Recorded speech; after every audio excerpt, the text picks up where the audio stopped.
First of all, we would like to point out that multiculturalism just seemed to be an illusion. And I debated today with our colleague from Sweden, where Sweden is one of the best places to show Europe how does it look like when you accept a huge number of people which are not willing to integrate into the society, and then now you have the military not on the borders, but you have the military in the cities. And that was one of the reasons why Croatia, at least our party and people thinking like us, we suggested that military has to go on the central and very vulnerable points of the Croatian border to help out the police officers, where you have already the shots being shot from the traffickers and the migrants towards the police officers of Croatia. So that's the point number one. So it doesn't work that way, okay? Number two, the asylum policy in Europe is not clear. If you take, for example, for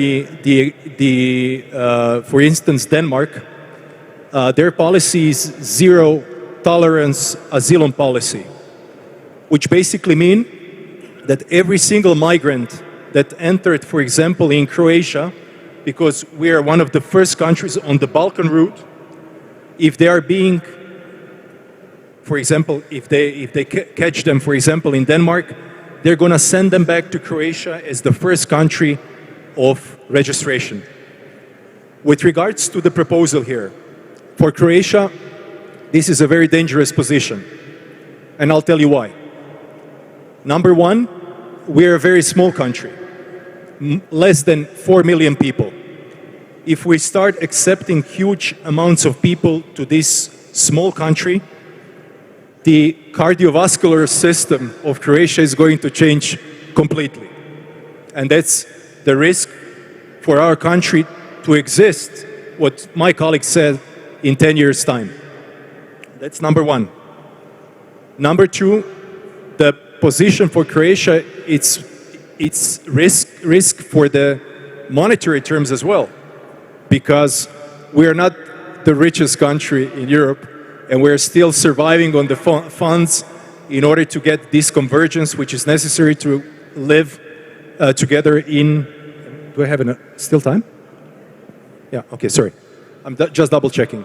So just because of the monetary reasons for Croatia is very dangerous, because our economy is very, very vulnerable. It's very dependent on tourism. And if we will be paying this much money for the asylum or the migrants as a penalty fee, it's going to severely impact our economy as well. Just to get the numbers. Last year, in 2023, 60,000 illegal migrants got to Croatia and they got registered. If we have to pay the fine of 20,000 euros per capita, right? We would have to pay, for example, like 12 Rafales, which we bought like the last year for our security in order to protect our borders. And this is the money that we do not have. So one of the solutions that Croatia is actually offering on the table is that the asylum seekers, they have to be in the general consulates of Croatia or any other European country outside of European Union. So, and that's the point which Rocio mentioned, our grandparents also immigrated to other countries, but they legally registered it for the countries outside of the country where they wanted to immigrate, right? So our proposal is to get our consulates outside of European Union, and if someone is willing to legally come, and if our labor market is requiring those numbers, then we can accept them. Not only Croatia, but every single country within European Union. Denmark is very strict with the migration policy because they made the assessments. These people are not coming from the war zones anymore. It's very important to know that. There's no more war in Afghanistan, for example, or take another country. There are no wars anymore.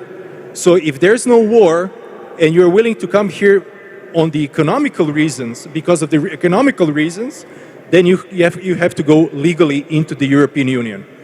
Otherwise, it's going to be the water down of the of the Christian I have to stop. and Croatian Thank you. population. Thank you.